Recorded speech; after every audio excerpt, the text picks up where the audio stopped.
अभी एकमात्र विमान वाहक युद्धपोत INS विक्रमादित्य भारतीय नौसेना में तैनात है। ऐसा एक और युद्धपोत कोच्चिगोदी में बनकर तैयार हो चुका है और फिलहाल समुद्री परीक्षण के दौर में है।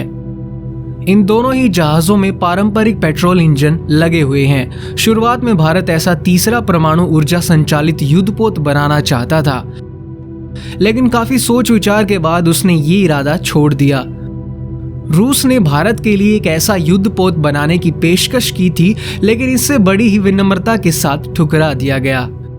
फिलहाल ऐसे विमान वाहक परमाणु युद्धपोत अमेरिकी सेना की असली ताकत बने हुए हैं। सामान्य तौर पर ऐसे पोत का जीवन 90 साल का होता है और ये बिना दोबारा ईंधन के भरे लगातार 25 वर्षों तक काम कर सकता है। इसके बावजूद भारत ने परमाणु विमान वाहक पोत को अपने नौसैनिक बेड़े में शामिल नहीं करने का फैसला किया है। ऐसा क्यों हुआ, आइए इस पर एक नजर डालें। द्वितीय विश्व युद्ध के बाद से ही विमान वाहक परमाणु पोत अमेरिकी नौसेना की एक जरूरत बन गए, ये साबित करने की होड़ में कि वो दुनिया की सबसे बड़ी ताकत है। अमेरिका ने आधुनिक हथियार बनाने पर कई अरब डॉलर खर्च करना शुरू कर दिया और शुरू में उनका पूरा ध्यान बम वर्षक विमान बनाने पर रहा, लिहाजा वायुसेना को सर्वोच्च प्राथमिकता दी गई। ये तो कोरिया युद्ध के बाद अमेरिका को विमान वाहक परमाणु पोतों का महत्व समझ में आया। ये विमान वाहक परमाणु पोत हजारों किलोमीटर अपने देश से दूर कोरिया के समुद्री क्षेत्र में तैरते हुए विशाल नौसैनिक अड्डे बन गए। इनसे उड़ान भरने वाले विमानों ने उत्तर कोरिया को भारी नुकसान पहुंचाया। इसके बाद से ही युद्धपोत अमेरिकी नौसेना का अभिन्न हिस्सा बन गया और आज की तारीख में इन्हें उसके शक्ति प्रदर्शन के प्रतीक के रूप में देखा जाता है।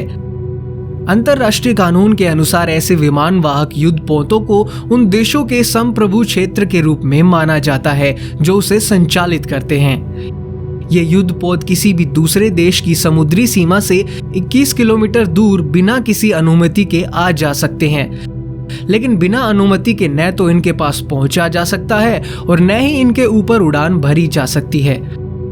ऐसे में ये किसी भी देश के तैरते हुए नौसैनिक अड्डे के रूप में होता है। अमेरिका का पहला विमान वाहक परमाणु युद्धपोत US एंटरप्राइज 1962 में नौसेना में शामिल किया गया था। बाद में 70 के दशक में अमेरिका नौसेना में निमित्त श्रेणी के और बड़े विमान वाहक पोत शामिल किए गए। पिछले दशक में इससे भी बड़े और अत्याधुनिक फोर्ड श्रेणी के विमान वाहक परमाणु युद्धपोत अमेरिकी नौसेना का हिस्सा बने। अमेरिकी नौसेना के पास इस समय निमित्त श्रेणी के 10 और फोर्ड श्रेणी का एक विमान वाहक परमाणु युद्धपोत है। ये दोनों ही श्रेणी के पोत 550 मेगावाट क्षमता वाले 2 परमाणु रिएक्टर्स से संचालित हैं। असीमित क्षमता वाले ये युद्धपोत 25 वर्षों तक लगातार काम कर सकते हैं। 1 लाख टन पानी को उत्सर्जित करते हुए ये एक साथ करीब 90 विमानों को ढोने की क्षमता रखते हैं। यही वजह है कि अमेरिकी वायुसेना के बाद दुनिया की दूसरी बड़ी वायुसेना अमेरिकी नौसेना की है। एक तरह से देखा जाए तो विमान वाहक परमाणु युद्धपोत के कई फायदे हैं, लेकिन भारत की जरूरतों के हिसाब से ये उतने उपयोगी नहीं है। इसकी मुख्य वजह देश की समुद्री सीमाएं और ऐसे जहाजों को बनाने में लगने वाला समय है। अमेरिका को US फोर्ड बनाने में 12 साल और 13 अरब डॉलर खर्च करने पड़े। इसके अलावा इसके परिचालन पर रोजाना 10 करोड़ रुपए खर्च होते हैं। ऐसे युद्धपोत का समय खत्म हो जाने पर इन्हें तोड़ने की प्रक्रिया काफी महंगी साबित होती है। उदाहरण के तौर पर दुनिया के पहले विमान वाहक परमाणु युद्धपोत US एंटरप्राइजेस, जिसका परिचालन 2012 में बंद कर दिया गया था, अभी तक पूरी तरह से तोड़ा नहीं जा सका है।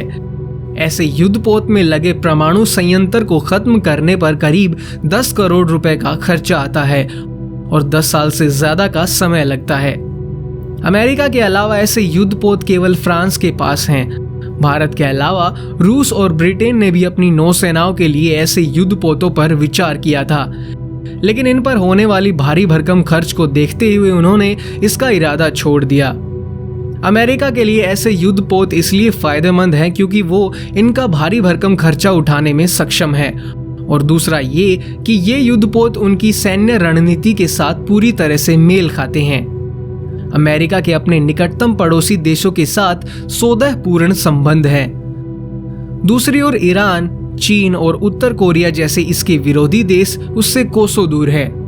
लंबी दूरी की परिचालन क्षमता वाले विमान वाहक परमाणु युद्धपोत ऐसे में अमेरिका को सुदूर स्थिति अपने इन विरोधी देशों के पास के समुद्री क्षेत्र में वर्षों तक अपना अभियान चलाने में मदद करते आए हैं। दूसरी ओर भारत के सभी विरोधी देश उसके करीब हैं और उनकी भौगोलिक सीमाएं भारत से सटी हुई हैं। ऐसे में अपनी सीमाओं और अपने क्षेत्रीय हितों की सुरक्षा के लिए परंपरागत विमान वाहक युद्धपोत भारतीय नौसेना के लिए पर्याप्त हैं। वैसे भी उसके ज्यादातर नौसैनिक अभियान पश्चिम में अरब सागर, दक्षिण में हिंद महासागर और पूर्व में बंगाल की खाड़ी में चलाए जाते हैं। मौजूदा परिस्थितियों में भारत को केवल ऐसे अति दक्ष विमान वाहक युद्धपोतों की आवश्यकता है जो अगले 10 वर्षों तक काम में आ सकें। उसके लिए अरबों डॉलर की कीमत वाले विमान वाहक परमाणु युद्धपोत कहीं से भी व्यवहारिक नहीं है। एक बार आईएनएस विशाल और आईएनएस विक्रांत के आईएनएस विक्रमादित्य के साथ बेड़े में शामिल हो जाने पर नौसेना देश के श्रेय हितों को ज्यादा बेहतर तरीके से सुरक्षित रख पाने की स्थिति में आ जाएगी। हम आशा करते हैं कि हमारी नौसेना अपने संसाधनों का अधिकतम उपयोग करते हुए राष्ट्रीय हितों की सुरक्षा करने में और अधिक सक्षम बन सकेगी।